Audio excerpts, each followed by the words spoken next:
Meu amigo, que prazer ter você aqui de novo comigo. Se você não é inscrito no canal, se inscreva. Faça com que esse canal chegue a outras pessoas. Nós estamos estudando o crime de homicídio. E é muito importante que você continue assistindo os próximos vídeos. E se você é novo aqui, assista os vídeos anteriores aqui da playlist, tá bem? Para que você possa se ambientar no nosso conteúdo. Agora aqui, dando andamento nessa nossa aula, nós vamos estudar o homicídio simples ainda. Nossa, Denis, quanta coisa tem homicídio simples. Sim, a gente está no caput ainda aqui do nosso artigo. Olha só, o artigo 121 do Código Penal. Matar alguém, pena, reclusão de 6 a 20 anos. Nós estamos tratando do crime de homicídio. E você já viu na tela que nós vamos falar sobre os sujeitos. Tanto o sujeito ativo quanto o sujeito passivo do crime de homicídio. Olha só que questão interessante. Como assim sujeito, Denis? Sujeito ativo ou sujeito passivo?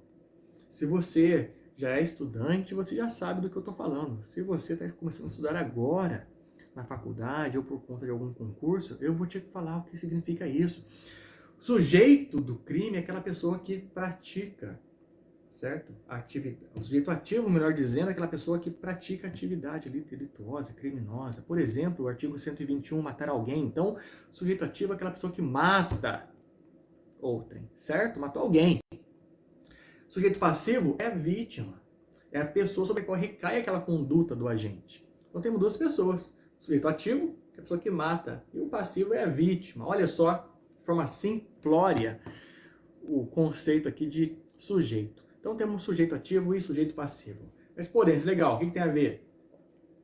Isso é muito importante. Qualquer pessoa pode ser sujeito ativo. Qualquer pessoa pode ser o sujeito passivo. Qualquer pessoa. Não tem uma qualidade especial. Para ser sujeito ativo tem que ser somente homem. Não, mulher também pode ser. Só que nós vamos ver que o sujeito passivo, dependendo da qualidade desse sujeito passivo, vai ter uma implicação na pena. Vai ter uma implicação. Então vai ter diferença se eu mato fulano ou se eu mato cicrano. Vai ter diferença para a questão de pena. Mas isso nós vamos ver mais adiante, tá bem? O que interessa para a gente agora é saber que sujeito ativo e sujeito passivo pode ser qualquer pessoa. Mas quando o sujeito passivo tiver uma qualidade especial, aí vai ter uma implicaçãozinha na pena. Tá certo? Então beleza, meus amigos. Passamos adiante. Então aqui, nosso sujeito ativo, o conceito, abrange não só aquele que pratica o núcleo da figura típica, quem mata, como também o partícipe, que é aquele que, sem praticar o verbo, né, que é o núcleo do tipo, concorre de algum modo para a produção do resultado. Então, beleza, vimos aí sempre ao lado, o nosso estudo ao lado do conteúdo doutrinário. Isso não pode faltar nunca, tá certo, meu amigo? Então, sempre aqui um conceito doutrinário atualizado para você, tá certo? Mas olha só, então vamos trazer aqui algum exemplo para a gente ver, porque a gente foi mencionado aqui, ó, que o conceito abrange tanto a pessoa que pratica a figura típica, como também o partícipe. Pô, Denis, partícipe, o que é partícipe? Poxa, aquele que sem praticar o verbo, como diz Fernando Capês, concorre de algum modo para a produção do resultado. Então, o partícipe ali no caso, vamos trazer um exemplozinho aqui, não é aquele que executa a morte, mas ele está participando de alguma forma. Mas como assim participando de alguma forma? Veja só esse exemplo aqui.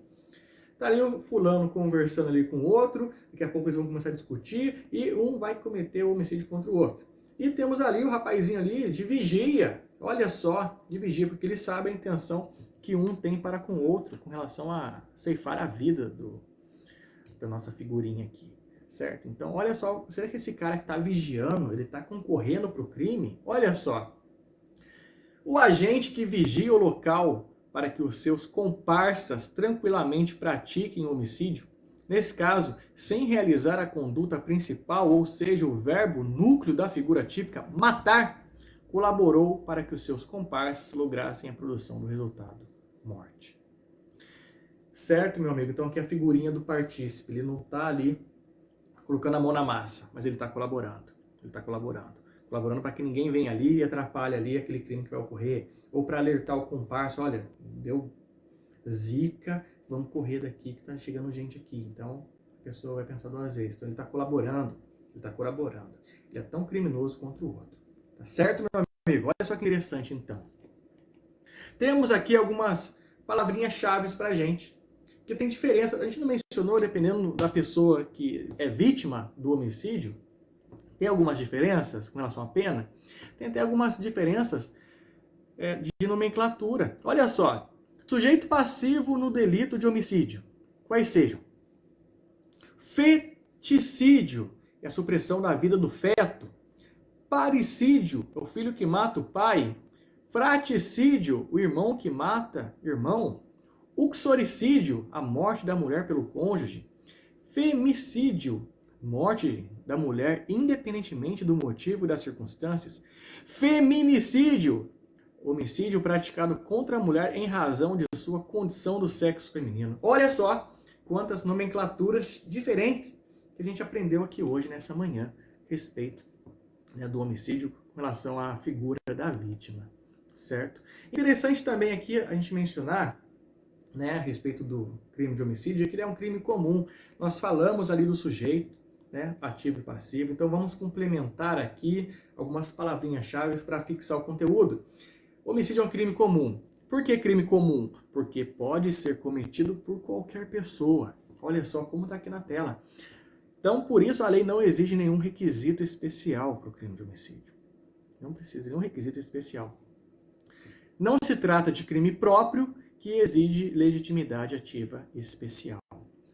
Então, não é um crime próprio, porque ele é um crime comum. Olha quantas palavrinhas-chave para fortalecer o seu caderno aí de estudos, as suas anotações. Tá bem, meus amigos? Mas vamos pensar o seguinte, você já viu aquela nomenclatura, os irmãos, siameses, aquelas pessoas que nascem, juntas uma à outra? Vamos colocar aqui um conteúdo doutrinário para a gente entender um pouco mais, porque o que acontece? Eu tenho o nome certo, os irmãos tifópagos. Quando eu tenho um irmão, siamês junto comigo, e ele comete um crime, um homicídio contra uma pessoa, como é que fica? Eu vou responder também, eu estou junto com ele. E agora, se ele for condenado, eu vou junto, mas eu não tive a intenção, foi o meu irmão que teve, ele está junto comigo. Vamos fazer uma leitura doutrinária para você entender o que eu estou dizendo para você. Questão interessante e que gera controvérsias doutrinárias é a do homicídio praticado por gêmeos tifópago, siameses. Suponha que um deles, com a real intenção de matar, tire a vida de outrem, mesmo sem o consentimento do outro irmão. Como se daria a punição? Há dois entendimentos. A decisão que deve prevalecer é em favor da liberdade, uma vez que tal constitui direito fundamental, resultando na proteção do irmão inocente. 2. Deve haver decisão condenatória, porém, o cumprimento da pena ficará suspenso. Nosso entendimento, do Fernando Capês, concordamos com a segunda posição.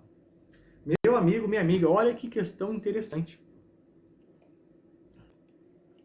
Meu amigo, minha amiga, olha que questão aqui interessante. Olha que assunto interessante. Você já tinha pensado nisso? Para Fernando Capês, a posição que deve prevalecer é o seguinte, a condenação, vai ter o processo, vai ter a condenação, vai ter decisão condenatória, mas, conforme ele menciona, o cumprimento da pena ficará suspenso. Certo? Olha só que questão interessante. Meu amigo, nós finalizamos o nosso estudo introdutório do caput, do artigo 121 do Código Penal. A próxima aula será sobre homicídio privilegiado. Então, eu aguardo você no nosso próximo encontro. E aproveita, se inscreve aqui no canal. Até mais.